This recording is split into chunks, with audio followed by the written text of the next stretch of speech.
Bonjour à toutes, bonjour à tous. Nous sommes le mercredi 19 mai 2021. Au sommaire de cette émission, ils ont manifesté devant l'Assemblée nationale. Les policiers sont descendus dans la rue aujourd'hui. Salut Valentine. Salut Mathieu. Tu y étais, on verra ton reportage. Que signifie cette mobilisation? On en parle avec notre invité, le sociologue Fabien Jobard. Et puis nous recevrons Nona Meyer, c'est une des plus grandes spécialistes de l'extrême droite en France. Avec elle, un entretien sur cette étrange période politique, à droite toute. Bienvenue dans À l'air libre, l'émission quotidienne de Mediapart.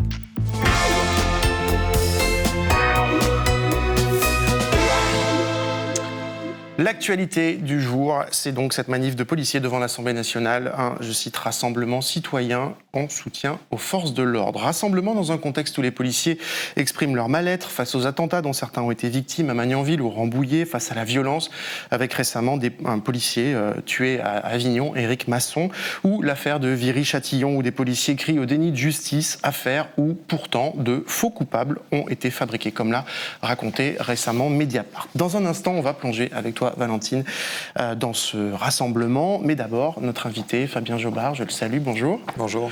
Vous êtes chercheur au CNRS, spécialiste de la police. Vous avez publié en 2015 avec Jacques de Maillard une sociologie de la police chez Armand Collin. Et l'an dernier, un livre qui s'appelle Politique du désordre, la police des manifestations en France, pour lequel on vous a d'ailleurs reçu récemment. Fabien Jobard, en un mot, qu'est-ce qui vous a particulièrement frappé dans cette manifestation ? Ce qui m'a frappé, bien sûr, c'est le défilé de l'ensemble des forces politiques, à l'exception d'une seule, la France Insoumise, parce que ces manifestations de policiers, elles sont finalement, je ne dirais pas qu'elles sont fréquentes, mais on en a eu tout de même quelques-unes dans l'histoire récente. Quelques extraits. Et notamment beaucoup de manifestations très locales, en fait. Si vous lisez la presse régionale, vous verrez que telle organisation syndicale policière appelle à protester contre telle décision judiciaire devant le tribunal local, ou bien protester de manière tout à fait catégorielle devant la préfecture pour demander un aménagement des horaires de travail, etc. Donc c'est relativement fréquent. Et d'ailleurs, le matériel vidéo, par exemple, qui a été employé aujourd'hui face à l'Assemblée nationale, était à peu près le même que celui employé le 18 mai 2016 sur la place de la République lors d'une manifestation contre la haine anti-flic. Donc, ce qui est vraiment singulier, c'est le défilé des politiques qui, évidemment, donnant à voir leur présence à cette manifestation comme une présence à une manifestation œcuménique de recueillement pour à la mémoire des morts policiers et policières de ces dernières semaines, se laisse évidemment embringuer dans une manifestation qui porte sur des revendications catégorielles, mais aussi sur des revendications proprement politiques ou législatives, comme la refonte de l'arsenal pénal en France. Voilà, alors tout ça, on va l'aborder. Manifestation où tu étais, donc je l'ai dit, Valentine, tout à l'heure, devant l'Assemblée nationale. Exactement, donc on y était avec Youm Nikezou, donc rassemblement à l'appel de nombreux syndicats de police, Alliance, Unité, SGP Police, UNSA et bien d'autres, beaucoup de policiers, quelques citoyens. On s'attendait donc, comme vous l'avez dit Fabien Jobard, à une marche citoyenne en hommage aux policiers tués.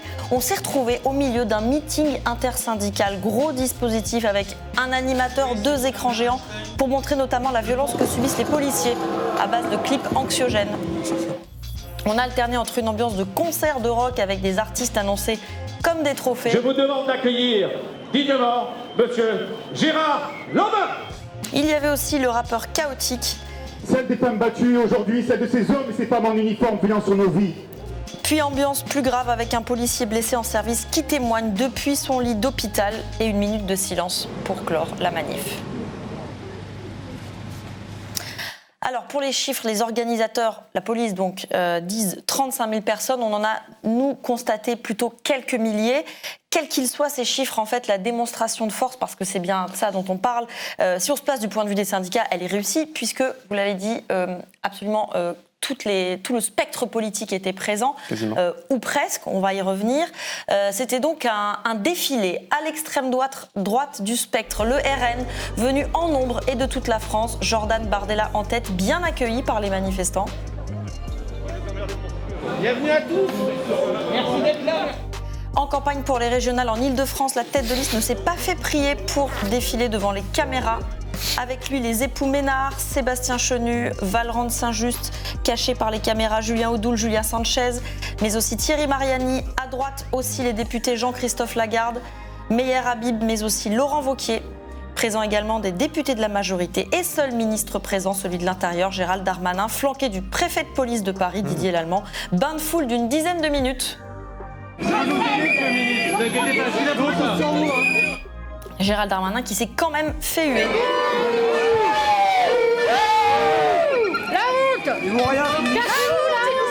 Moins au centre de l'intérêt des manifestants, la gauche qui était là aussi, les socialistes, Anne Hidalgo et Olivier Faure. Mais je conçois que ce qu'ils vivent est très difficile et qu'il y a une réponse à leur apporter, notamment dans une meilleure collaboration entre la police, la justice et les services pénitentiaires. Est-ce que venir à une manifestation comme ça, à quelques mois ou semaines d'échéance électorale, c'est pas de la récupération politique ? Je ne sais pas qui récupère, parce qu'en fait tout le monde est là, donc c'est difficile de dire qu'il y a une récupération. C'est simplement le fait que parfois... Tout le monde n'est pas là. Presque tout le monde est là, en fait, et donc ça, je ne sais pas qui récupérerait si quelqu'un devait récupérer. Ça veut surtout dire que parfois, il est nécessaire que la nation se retrouve sur quelques grands sujets, et la police républicaine, c'est un sujet qui doit nous lier. Sans son écharpe d'eurodéputé, plus à l'écart, mais quand même là, malgré les réticences de son parti, Yannick Jadot, le seul candidat à la primaire écolo présent. Moi, je ne suis pas d'accord avec les revendications de l'intersyndicale qui pointent du doigt la justice alors qu'elle a besoin d'être soutenue. Elle a besoin les magistrats sont comme les policiers, ils ont besoin d'être respectés, d'être soutenus, d'être plus nombreux. Mais encore une fois, quand l'ensemble des forces syndicales sont présentes, même si je ne suis pas d'accord, je pense que ma place, c'est de les écouter. Ma responsabilité, c'est de les écouter. La police et les policiers appellent à l'aide et que je ne veux pas que les seuls qui répondent à cet appel à l'aide, que ce soit le Rassemblement national, que ce soit les gesticulations du gouvernement ou les manipulations de l'extrême droite. Donc, seul un parti était absent d'un bloc, la France Insoumise. Jean-Luc Mélenchon a expliqué pourquoi dans un post Facebook. Nous refusons de participer à l'instrumentalisation politique de celles et ceux qui, fonctionnaires de la police nationale ou militaires de la gendarmerie nationale, sont morts lâchement assassinés par des criminels, explique-t-il sur Facebook. La mobilisation policière du 19 mai n'est nullement une marche d'hommage aux policiers assassinés. C'est une manifestation pour un cahier de revendications corporatives. Car, sur le fond, une des principales revendications, c'est la peine minimale obligatoire proposée par le syndicat Alliance pour tous ceux et celles qui agressent des forces de l'ordre. Ça ressemble aux peines planchées de l'époque Sarkozy, mais un cran au-dessus avec cette notion d'obligatoire, vous allez peut-être nous expliquer, nous on n'y comprend pas grand-chose, qui pourrait donc contraindre les juges à appliquer cette fameuse peine minimale. Cette revendication d'ailleurs ne fait pas l'unanimité chez les policiers qu'on a interrogés. Est-ce que vous êtes pour la peine minimale obligatoire ? Ça mérite réflexion, oui. Il faut des peines plus dures pour les délinquants et pas que des individus qu'on arrête et qui ressortent une vingtaine de fois. Quand on contrôle, y a plus de... ils n'ont plus de peur. Moi, je trouve que c'est une bonne chose. Après, on sait que la justice, elle est aussi un peu débordée, donc il faudrait peut-être simplifier les peines. Mais effectivement, moi, je trouve que c'est une très bonne idée. Pour, mais je crois qu'elle existe déjà. Enfin, il y a déjà des peines qui ne sont pas appliquées. Voilà, maintenant, ça, c'est pas notre travail. Est-ce que vous êtes pour la peine minimale obligatoire ? Ça, c'est une question compliquée. C'est pourtant le mot d'ordre de cette manif. Oui, non, mais je sais bien. Oui. Oui, non, vous n'êtes pas sûr. Non, je suis pas sûr. En revanche, ils ont tous l'impression que l'ordre n'est pas respecté et que ça va mal. Il n'y a pas un jour où il n'y a pas un policier qui se fait pas agresser, qui se fait pas rouler dessus par un véhicule. Nous, de notre côté, dans notre département, c'est arrivé encore hier matin, vous voyez. Moi, je suis l'épouse d'un policier à la retraite. Et pendant toute l'activité de mon mari, je vous assure, il n'y a pas un jour où je n'ai pas pensé est-ce que quelqu'un aujourd'hui ne va pas toquer à ma porte en disant votre mari est mort ? On n'a pas assez de moyens, pas assez d'effectifs surtout. On travaille dangereusement quand même. On n'est pas assez pour intervenir. Le problème, c'est que maintenant, nous sommes exposés aussi à titre personnel. Moi, mes enfants, ils disent pas que papa, il est policier. On sent le délitement, on sent qu'il y a un problème d'autorité. Pourquoi vous êtes là aujourd'hui ? Pour manifester contre tout ce qui se passe dans la police, le laxisme gouvernemental et puis et du coup tout ce qui s'en ressent sur la police, les agressions, les caillassages, tout ça quoi. C'est quoi le laxisme ? Le laxisme, c'est la non-réaction plutôt face à tout ça. Et vous avez ce sentiment-là, mais est-ce que vous êtes sûr que ça correspond à la réalité ? Bien sûr. Bien sûr. On le voit tous les jours, les policiers qui sont tués, les policiers qui se font caillasser dans les cités. Il y a des zones en France, c'est du non-droit. Alors ce qu'on entend là, ce n'est pas nouveau. Des manifs de policiers avec ce genre de revendications, il y en a eu souvent. L'année dernière, par exemple, des policiers avaient organisé plusieurs rassemblements nocturnes devant des lieux symboliques comme le Bataclan ou l'Arc de Triomphe où ils avaient déposé leurs menottes. En 2019, ils étaient plus de 20 000 dans les rues de Paris pour une marche de la colère dénonçant un manque de reconnaissance et de moyens. En 2015, après une fusillade en Seine-Saint-Denis qui a grièvement blessé un policier, c'est Christiane Taubira qui était sommée de démissionner par des policiers rassemblés sous les fenêtres de son ministère.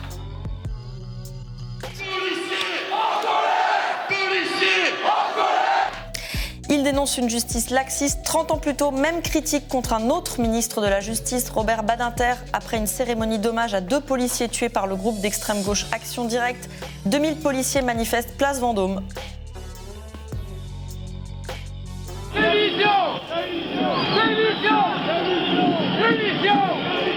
Et on rembobine encore. En 1958, en pleine guerre d'Algérie, 2000 policiers manifestent devant la préfecture de police de Paris, puis devant l'Assemblée, la même, eux aussi pour de meilleurs salaires et une prime de risque. Absolument.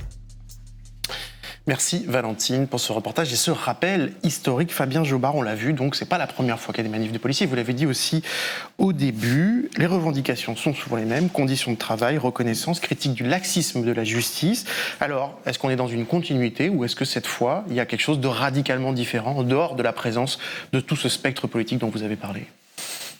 L'avenir le dira, mais je crains qu'on soit dans une vraie continuité par rapport aux manifestations antérieures, parce que un des enjeux des manifestations policières à Paris aujourd'hui, c'est de montrer que les organisations professionnelles, les syndicats, tiennent leurs troupes et gardent le contrôle sur les revendications policières. Parce que parmi les manifestations que vous avez montrées, celles notamment consécutives à l'agression de Viry-Châtillon il y a 5 ans, ce n'étaient pas les organisations syndicales qui avaient mené le bal, mais les policiers en colère, dont on ignorait véritablement qui ils étaient, quelle force ils représentaient, quelles revendications ils étaient susceptibles de porter. Donc il y a un enjeu interne au champ de la mobilisation policière qui est de tenir les troupes. Et ce, dans un contexte dans lequel il est possible que les syndicats aient beaucoup moins de pouvoir à l'avenir par application de la loi du SOPT qui les prive d'un certain nombre de pouvoirs comme celui de décider des avancements et des mutations. Et donc on est dans un contexte en fait de crise latente du champ syndical qui par ailleurs est extrêmement compétitif. C'était pas le cas en 1958. 14 organisations qui appelaient aujourd'hui. Oui, tout à fait. Oui, mais surtout en fait il y a une parité, il y a un affrontement entre 2 organisations majeures à chaque échelon, à chaque corps. Dans les années 80, les policiers que vous voyez manifester en 1983 sont des policiers minoritaires et qui seront d'ailleurs mis au banc de la grande fédération autonome des syndicats de police, dirigée par Bernard Delplace, et qui était une force qui, parce qu'elle était puissante, parce qu'elle ne se souciait pas elle n'était pas mise en concurrence, était une force de proposition et de co-construction avec le gouvernement de politique de sécurité. Par exemple, le code de déontologie adopté en mars 1986 a été rédigé, en gros, à la FASP, à la Fédération autonome des syndicats de police. Imaginez aujourd'hui quel syndicat proposerait de rédiger un code de déontologie à l'attention des fonctionnaires de police. Alors Fabien Jobard, ce laxisme de la justice, c'est la grande critique des policiers, et pourtant les chiffres nous disent que c'est un peu plus compliqué. Sur Mediapart, vous pouvez lire cet article de Camille Polony et Pascal Pascariello qui rappelle que d'après le ministère de la Justice, le taux de réponse pénale à l'encontre de ceux qui agressent des policiers ou des gendarmes est de 95%. Alors pourquoi ce hiatus ?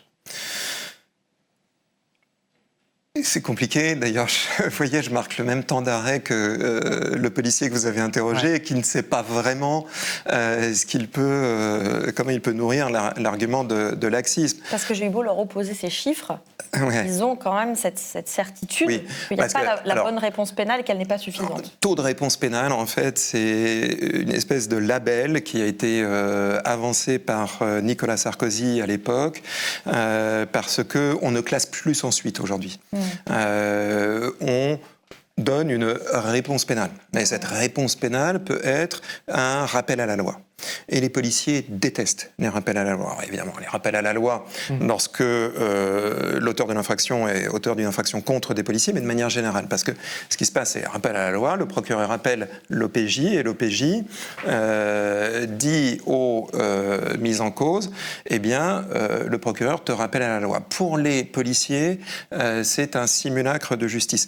Pas pour l'auteur, parce qu'en réalité, lorsqu'il a déjà un rappel à la loi inscrit dans son parcours, il sait et les auteurs le savent, que les peines suivantes seront plus dures. En fait, il y a une gradation de la réponse judiciaire qui ne fait pas forcément sens pour un policier qui aura, par exemple, passé une après-midi ou 2 jours à travailler sur un cas. Mais il ne faut pas se tromper. Les infractions de violence en France, et évidemment, les infractions de violence sur les policiers sont des infractions qui sont poursuivies, sont les infractions les plus poursuivies et pour lesquelles il y a le plus de condamnation. Je ne parle pas de mesures, mais de condamnation, des peines d'emprisonnement fermes ou avec sursis.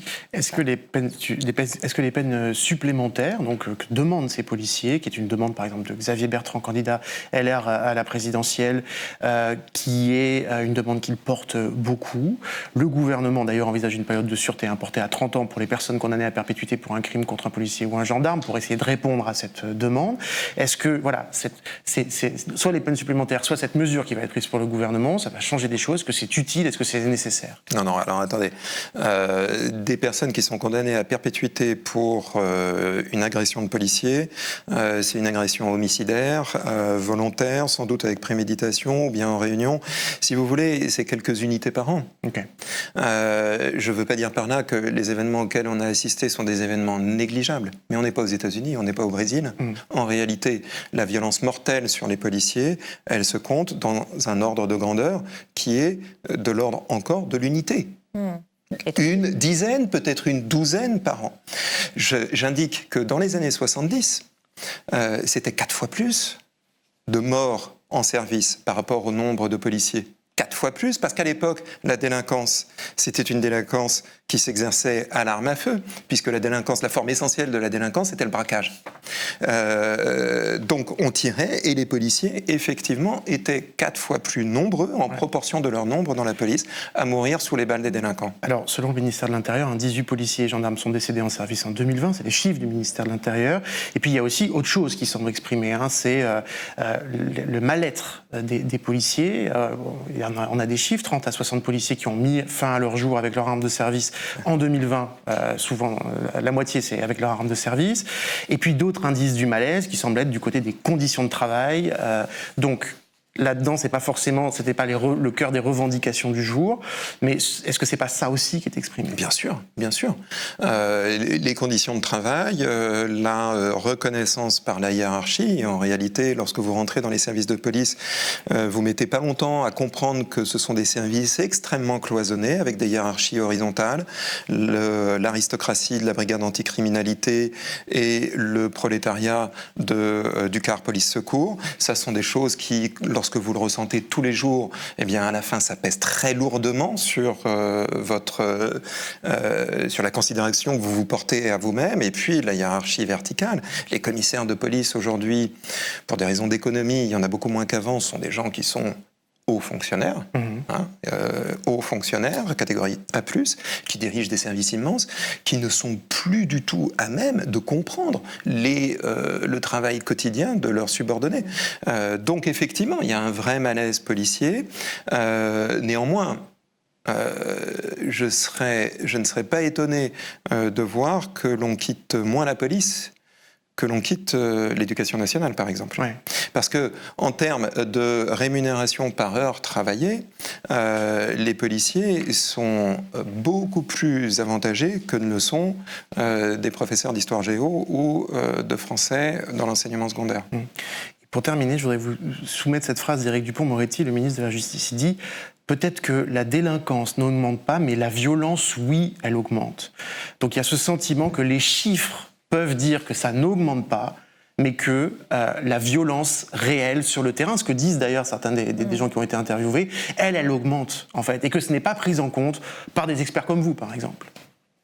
Ah bah alors, enfin, je ne dis pas vous personnellement, mais par exemple, c'est pas pour vous, c'est que souvent il y a se dire, les sociologues nous disent des choses, et en fait la réalité n'est pas celle-là. Bah alors il aurait tort de dire ça, parce que c'est précisément les instruments sociologiques qui permettent de savoir si les gens sont victimes de violences en dehors des statistiques de police et de gendarmerie, parce qu'il est vrai que les statistiques de police et de gendarmerie mesurent une fraction de la délinquance, alors que les enquêtes de victimation, que nous menons par exemple au CESDIP depuis 3 décennies, permettent de voir, de prendre la mesure des atteintes subies par les personnes.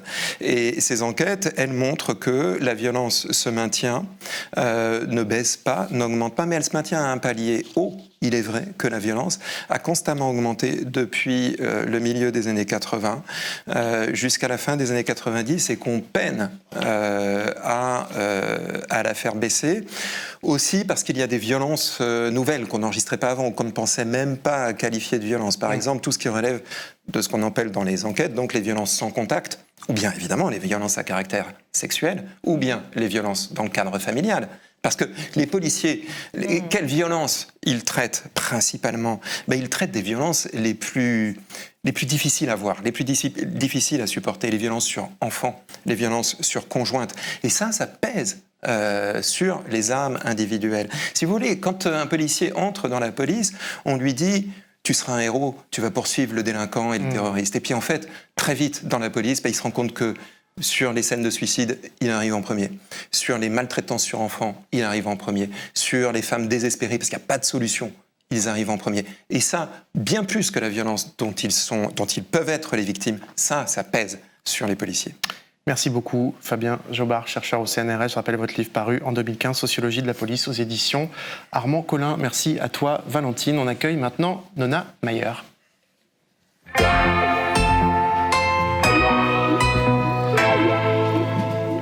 Bonjour, Nona Mayer, prenez le temps de vous asseoir.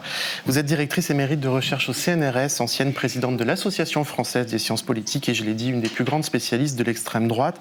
En France, on est heureux de vous recevoir particulièrement en ce moment parce que votre parole est rare et que vous faites partie des gens qui, comme nous, à Mediapart, avaient été taxés régulièrement, enfin récemment, d'appartenir au cercle infamant des islamo-gauchistes. On va y revenir.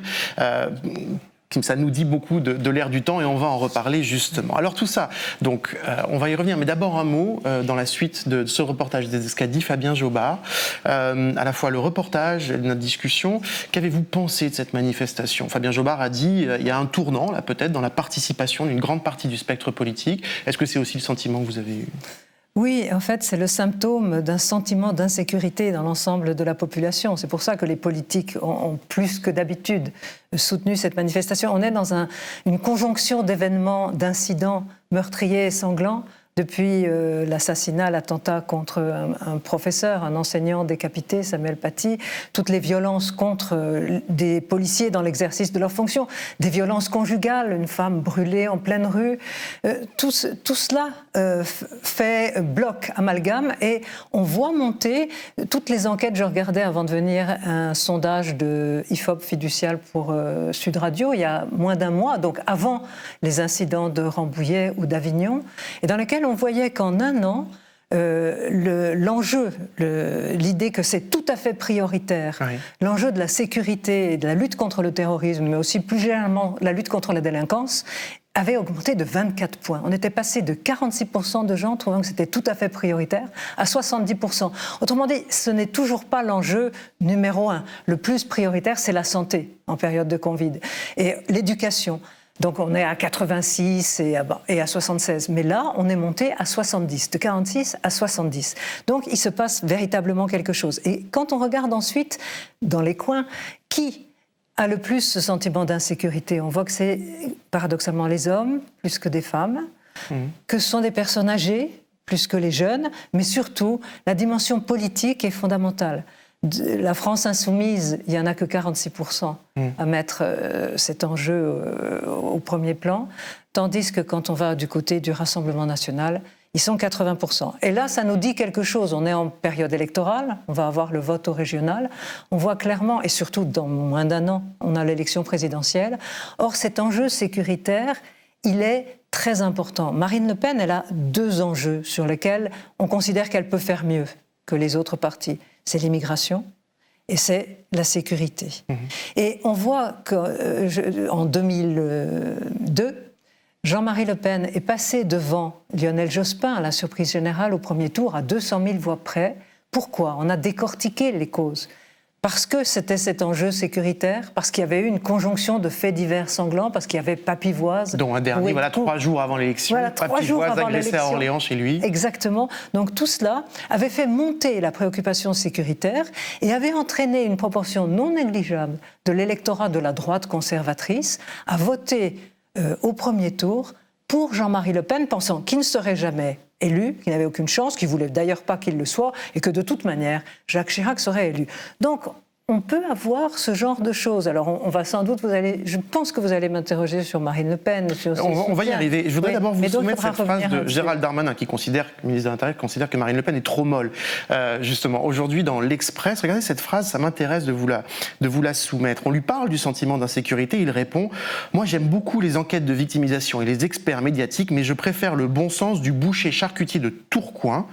Il ne faut pas nier le réel. Le Front National et l'abstention progressent quand les hommes politiques ne reconnaissent pas le réel. Le réel est à constater, ce qui doit nous permettre ensuite de l'améliorer. » Vous avez passé votre vie à faire des études de terrain. C'est encore la même question un peu que je posais à Fabien Jobard, c'est-à-dire ce sentiment de dire que finalement les experts, les gens qui mesurent, ne mesurent pas la réalité et que le peuple, lui, sait que l'insécurité augmente finalement. Eh bien, je répondrai ce qu'a répondu Fabien Jobard, c'est que nous, chercheurs et chercheuses, nous avons des instruments de mesure et on essaie de mieux comprendre la réalité. Et qu'il faut le faire, ça ne s'oppose pas, c'est complémentaire. On fait le même constat. Fabien Jobard a décortiqué la montée de la violence en montrant dans quel domaine. Moi, je n'ai jamais nié, au contraire, c'est au cœur de mon travail, la montée de l'abstention, d'une part, et c'est là-dessus que se gagnent et que se perdent les élections, la montée de l'abstention, les violences et la montée du Front National. Donc là, c'est exactement sur quoi je travaille depuis 30 ans, donc je ne vois pas en quoi je fuis la réalité. Au contraire, j'essaie simplement de la mesurer. Au-delà des faits divers, Pierre Bourdieu parlait de la fait-diversion. Au-delà de ces événements qui arrivent à un moment, qui se conjuguent, qui s'amalgament, qu'est-ce qui se passe sur le long terme et comment est-ce qu'on peut l'expliquer? Alors moi, je peux vous parler de l'abstention et je peux vous parler des raisons pour lesquelles, effectivement, Marine Le Pen et son parti progresse. Je peux vous parler aussi des limites. C'est important de savoir ça, à moins d'un an de l'élection présidentielle. À votre avis, justement, allons par là. Justement, pour vous, pourquoi? Quel est le socle aujourd'hui de cette... Il y a des études qui disent que l'électorat du Front National se renforce, notamment aussi chez les moins diplômés, chez les moins riches. Est-ce que dans ce contexte-là, dont on parle, avec ce sentiment d'insécurité qui semble désormais, en quelques semaines, en quelques mois, est devenu vraiment central dans l'agenda politique, aussi médiatique. Voilà, quels sont les... Pour vous, est-ce que le Front National est en très bonne posture par rapport à l'élection présidentielle qui arrive? Il est en bonne posture, je dirais presque par défaut, face à ses adversaires, parce que la gauche traditionnelle, la droite traditionnelle sont complètement éclatées, divisées, fragmentées. Donc c'est un paysage politique qui est de plus en plus incertain. Oui. Et c'est cela qui profite à Marine Le Pen. Alors il ne faut pas sous-estimer sa progression. Ça dépend sur quel terrain. Quand on demande l'adhésion aux idées du Front National, c'est 29%. Il y a eu des moments où on était à 33-34. Donc il ne faut pas non plus exagérer l'audience. Ça monte un peu depuis 2018. Mais ce sont des tendances lentes et ce n'est pas dans les derniers mois qu'on a vu monter.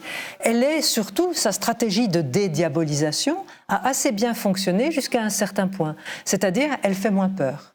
Elle a lissé son discours, elle a enlevé les choses qui choquaient, notamment sur l'Europe. Elle est beaucoup plus calme, la peine de mort, on va faire un référendum. Donc, son discours est plus lisse. Il y a 42% aujourd'hui qui considèrent qu'elle n'est pas un danger pour la démocratie. C'est un niveau record. Et simplement... une fois qu'on a dit, et en plus quand on regarde les intentions de vote qui n'ont pas grand sens à un an de la présidentielle mais qui nous montrent le rapport de force politique, on voit que par rapport à son score au premier tour de l'élection présidentielle de 2017, elle est en progression de 2-3 points, parce qu'elle est à 25-27 selon les sondages et les candidats qu'on lui oppose, et qu'au deuxième tour, si elle est seule face à Macron, elle progresserait de 10 points. Elle faisait 34, en moyenne des sondages, elle arriverait à 44% au second tour. Donc, oui, elle progresse. Est-ce qu'elle peut être présidente dans un an? Alors, bon, il ne faut jamais jouer à ça. Je n'ai pas ma boule de cristal avec moi ce soir, mais elle a quand même, elle continue à avoir, c'est ça qui est intéressant et paradoxal, les mêmes limites. Quand on pose la question, il y a le baromètre d'image du Rassemblement national que fait Le Monde depuis 1984, on constate que 24% seulement de la population adulte considère qu'elle serait capable d'être présidente de la République. Ça a à peine bougé. Oui. On considère ensuite que son parti n'est perçu que par moins d'un tiers des Français comme un parti capable de gouverner. Il est encore vu comme un parti d'opposition. Et surtout, c'est un parti qui reste politiquement isolé. Bien sûr, il y a des électeurs et des électrices qui en ont marre du Front républicain. Ils disent, pourquoi on passe notre temps à se battre si on est de gauche contre la droite, si on est de droite contre la gauche, et puis là, parce que c'est Marine Le Pen, tout ça mis pour le temps d'un scrutin. Mais malgré cela, l'idée d'une alliance avec la droite traditionnelle est rejetée par plus des 2/3, et même là dans les 3/4 des Français. Autrement dit, elle a progressé, elle a élargi son noyau électoral, elle a gagné les femmes. Et les femmes, c'est fondamental, c'est plus de la moitié de l'électorat. Il n'y a plus de différence. Du temps du père, il y avait 7 à 8 points d'écart. Là, à la dernière élection, il n'y avait plus d'écart entre le soutien à Marine Le Pen des hommes et des femmes, et surtout chez les jeunes femmes qui étaient arrivées à l'âge de voter quand le père était déjà loin dans les coulisses et que c'était seulement Marine Le Pen qu'on voyait. Elle votait plus que les hommes du même âge, entre 18 et 24 ans. Donc là, elle progresse, mais elle continue à avoir, et je voudrais juste finir, nous sommes dans une telle période d'incertitude que tout cela va se jouer sur le taux différentiel de mobilisation électorale.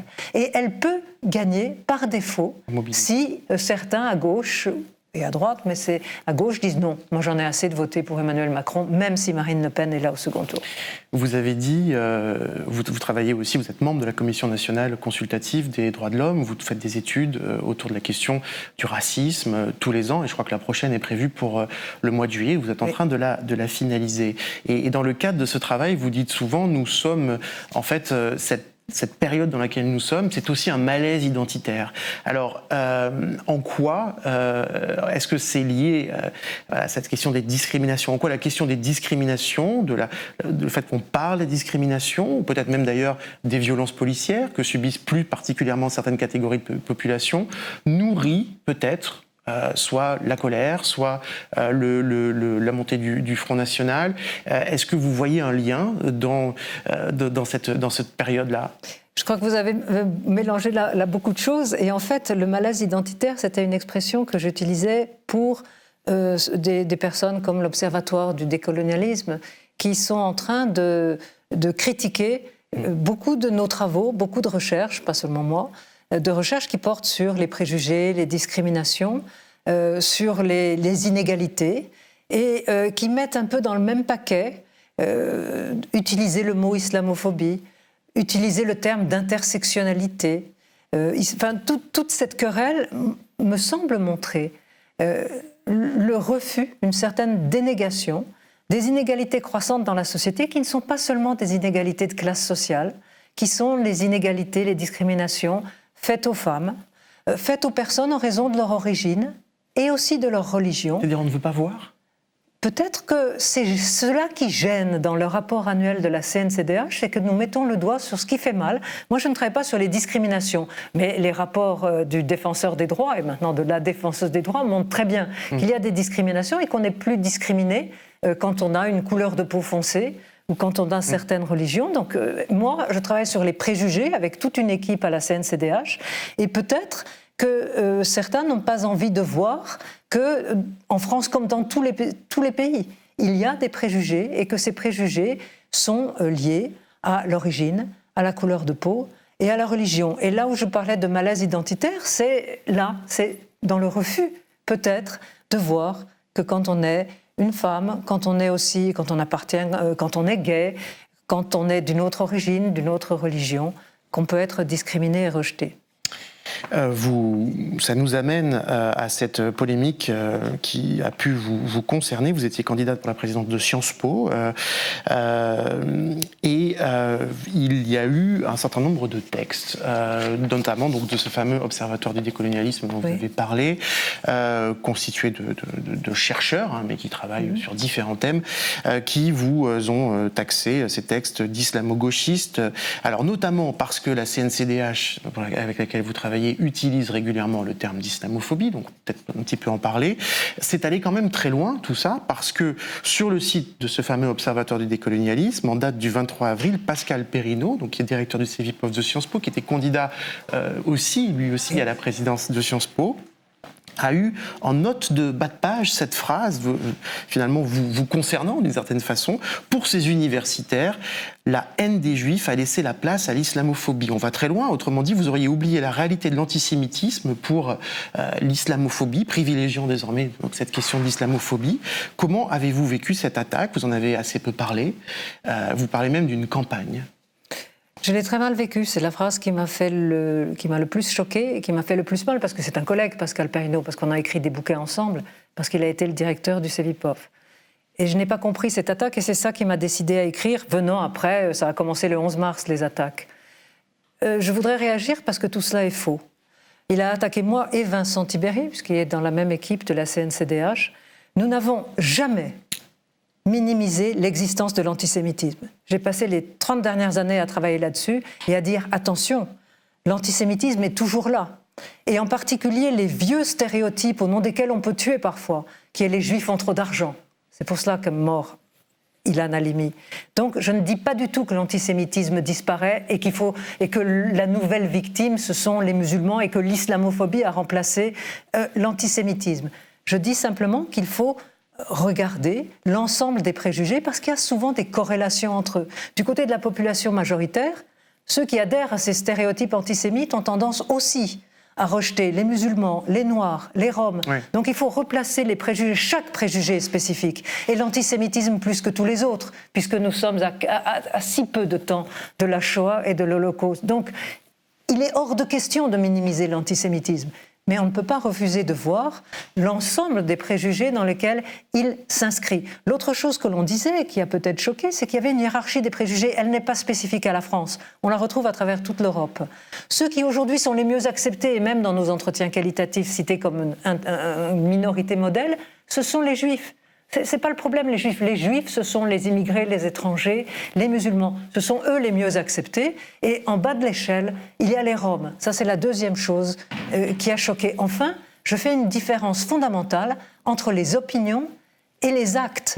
Parce que ce n'est pas du tout la même logique. Depuis 2000, depuis l'explosion de la seconde intifada, il y a eu une explosion, une montée spectaculaire des actes antisémites.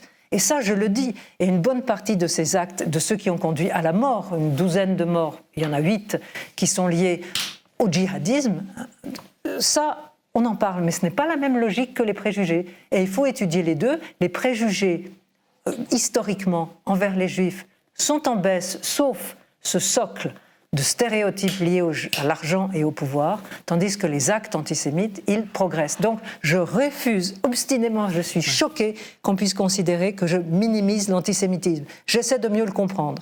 Vous avez fini par faire, après quelques semaines de silence par rapport à tout ça, une tribune dans Le Monde. Vous expliquez « Ceux qui m'attaquent ne respectent pas les règles universitaires » et vous avez parlé dans cette tribune de ceux que vous appelez les nouveaux inquisiteurs. Un nouveau inquisiteur, c'est par exemple... dans votre tribune, la ministre de la Recherche, Frédérique Weigal, qui nous dit que l'islamo-gauchisme gangrène l'université. Et depuis, c'est ancien cette discussion sur l'islamo-gauchisme, oui. Ce thème-là, mais depuis quelques mois, on va dire que c'est partout, dans la bouche de ministres, dans la bouche d'universitaires qui attaquent d'autres universitaires, qui qualifient en fait des recherches sociologiques de militantisme. Donc qu'est-ce qui se passe? Pour revenir un peu au début de notre entretien sur ce moment à droite toute dans lequel nous sommes, qu'est-ce qui se joue là?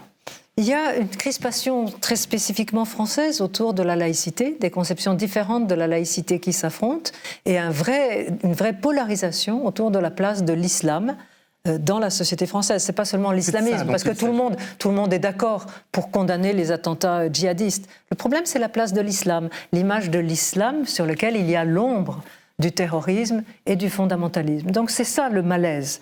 Mais ça conduit à une attitude qui est irrationnelle. Ils se battent contre des moulins à vent.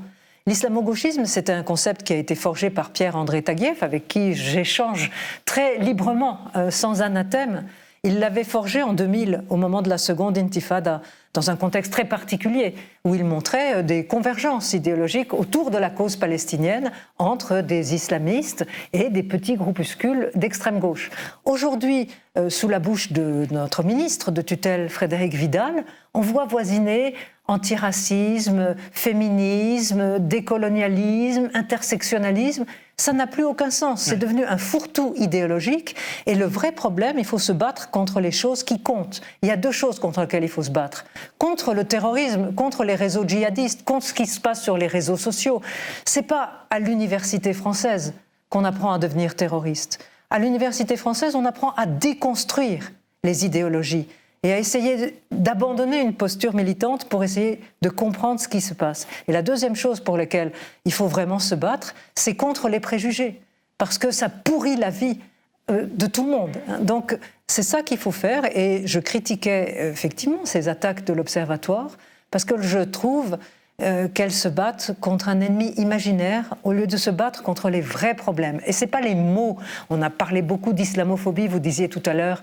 La CNCDH, en 2013, alors que je n'étais pas encore à la CNCDH, ce n'est pas moi qui ai importé ce concept, elle a réfléchi, comme tout le monde, à l'utilité de ce concept. Et il y a 20 pages de discussion approfondie avec des échanges d'arguments pour et contre. Et pour l'utiliser, mais on l'utilise très peu. Moi, j'utilise aversion à l'islam, hostilité à l'islam. Et je cherche, il y a un faux débat aussi par excellence qui consiste à dire, en utilisant le mot islamophobie, vous interdisez la critique de la religion. Mais c'est absurde, c'est exactement l'inverse. Nous, on utilise, comme toutes les sciences sociales au niveau international, ce terme pour aller plus vite. Il est imparfait, comme judéophobie, comme romaphobie, comme tous ces termes. Il n'est pas bon, mais il essaie de mettre sous une étiquette simple préjugés envers l'islam et les musulmans. Nous, on essaie de voir si les deux sont liés, ou bien s'il y a des gens qui critiquent l'islam et pas du tout les musulmans. Dans la réalité, ils critiquent très souvent les deux. Merci beaucoup, Nona Mayer, d'être passée par À l'air libre. Vous allez rester avec moi quelques secondes encore pour le 24 heures.